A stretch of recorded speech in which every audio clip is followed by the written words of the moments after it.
நீங்க சரி இப்ப இவர் சொன்னாரு எந்த படத்துக்கு பாருங்க புக் மை ஷோலன்னு. இன்னைக்கு திருப்பூர் சுப்பிரமணியன் என்ன சொல்றாரு, எந்த பெரிய நடிகனுடைய படமும் ஓடலன்னு வரிசைப்படுத்தினாரா?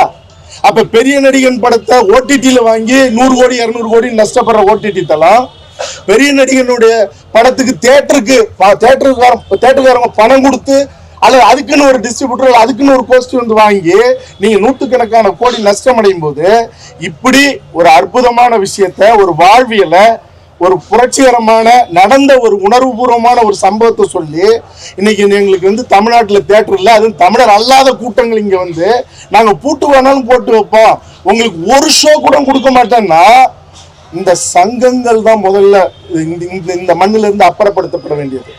இந்த அரசாங்கம் தான் கருணையற்று நடக்குது. நீங்க எல்லா தேட்டரும் நீங்களே வச்சுக்கீங்க, உங்க படங்கள் வருது. அப்ப பராசக்திக்கு என்ன நடக்க போகுது, ஜனநாயகனுக்கு என்ன நடக்க போகுது? ஆனால் இந்த மண்ணுல கலைய சொல்லி உயிரூட்டி உணர்வை கொண்டுட்டு போற படைப்புகளுக்கு இடம் இல்லை. ஆனா உங்க போட்டி போட்டுக்கிட்டு எங்களை மறுபடியும் குழி தோண்டி புதைக்கிற படங்களுக்கு நீங்க கூட நிற்பீங்கன்னா அப்ப இதை யார் கேட்கறது? சார் இதுல ஒரே ஒரு சின்ன விஷயம் என்னன்னா, நல்ல படங்கள் வந்து சார், பெரிய படங்கள் நல்ல படங்கள் வந்து தியேட்டர் சில தியேட்டர்கள் கொடுக்குறாங்க, ஆனா மக்கள் வர மாட்டேங்குது. காரணம் என்ன, அந்த மக்களுக்கு போய் சேர்ற அளவுக்கான. ஐயா உங்களுக்கு தியேட்டர் எப்படி தெரியுமா தராங்க? ஒரு படத்தை ஓடக்கூடாதுன்னு முடிவு பண்ணிவிட்டா அதிகார வர்க்கமா இருந்தாலும் சரி அல்லது இந்த மாதிரி நிறுவனங்களா இருந்தாலும் சரி காலையில 10 மணி ஷோ தராயா, எவன் இப்படிப்பட்ட படத்துக்கு வருவான்? நான் என்ன சொல்றேன், நைட்டு 10 மணிக்கு ஷோ தராயா, எவன் வருவான்?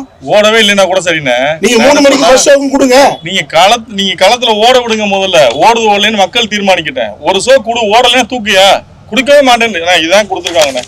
27 ஸ்கிரீன் ஒரு படத்துக்கு எப்படி போடுவீங்க? டோட்டலா 27 ஷோண்ணே ஒரு நாளைக்கு. இது கட்டுற கியூப் காசு கூட, அந்த கியூப் காசு எங்கே போகுதுன்னு நினைக்கிறீங்க? கியூப்புக்கு நான் கட்டுறேன், அந்த காசு எங்கே போகுதுன்னு நினைக்கிறீங்க? தேட்டருக்கு தான் போகுது. அது காலகாலமா நடக்குது. இதை கேட்கறதுக்கு இந்த சங்கங்கள்ல சார் அந்த கியூபுக்கே வந்து சிசிஐல வந்து கிளியரா ஒரு இதுவே சொல்லிருக்காங்க சார், எல்லாமே இருக்கு. ஏன்னா தியேட்டர் வசூல் பண்ணக்கூடாதுன்னு இருக்காங்க, ஆனா அதை மீறி வசூல் பண்ண உங்க சங்கங்களும் சரி இண்டிபெண்டன்ட் ப்ரொடியூசர்ஸ் யாருமே போய் ஆர்ப்பாட்டம். அதுதான் கேட்கணும். இது யாரு கேட்கணும்? மத்த மாநிலத்துல கியூப் காசு இல்ல sir. CCI competition commission of இந்தியாவே சொல்லிருக்காங்க. எங்கேயுமே இல்ல, தமிழ்நாட்டுல தான் சார். அது இதுவே ஆர்டர் போட்டுருக்காங்க. இல்ல அப்ப அதெல்லாம் கேட்கறதுக்கு பண்ணீங்க, நம்ம காசு உங்களுக்கு தான் போகுது.